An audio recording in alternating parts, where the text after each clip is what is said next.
The detention hearing for Sidi Mohammed Abdullahi, the man accused of shooting a Jewish man, was rescheduled to next week because Abdullahi is actually still recovering in the ICU after a shootout with police. Now, this comes as leaders in the Jewish community are calling for him to be charged with a hate crime.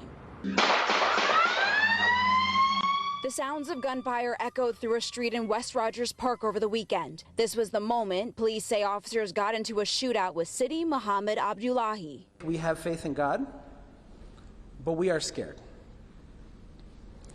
For us, this shooting a few days ago was not just another act of violence. Leaders of the Jewish community say this violence was targeted. Just 30 minutes before, police say Abdullahi shot a Jewish man who was walking to his synagogue Saturday morning while wearing a kippah, a traditional Jewish head covering. Things escalated when the 22-year-old suspect opened fire on 5 first responders. Police fired back, shooting him multiple times. We urge in the strongest terms possible that CPD and others conduct a thorough investigation into the motives of these heinous crimes and that charges be added as appropriate.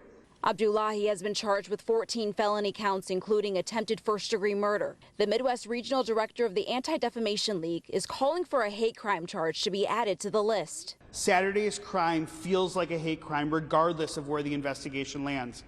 Chicago's Jewish community has been rocked, and Saturday's shooting is just the latest.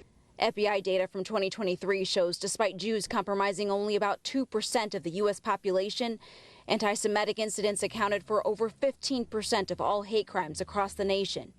The ADL says there has been a near 300% increase in anti-Semitic incidents in Chicago over the last year compared to the year before. It's adding to the growing fear felt by families in the Jewish faith. We have been watching closely anti-Semitic attacks proliferate around the world, and we are scared. Abdullahi is expected to be back in court on November 7th. I'm Jasmine Miner for ABC 7 Eyewitness News.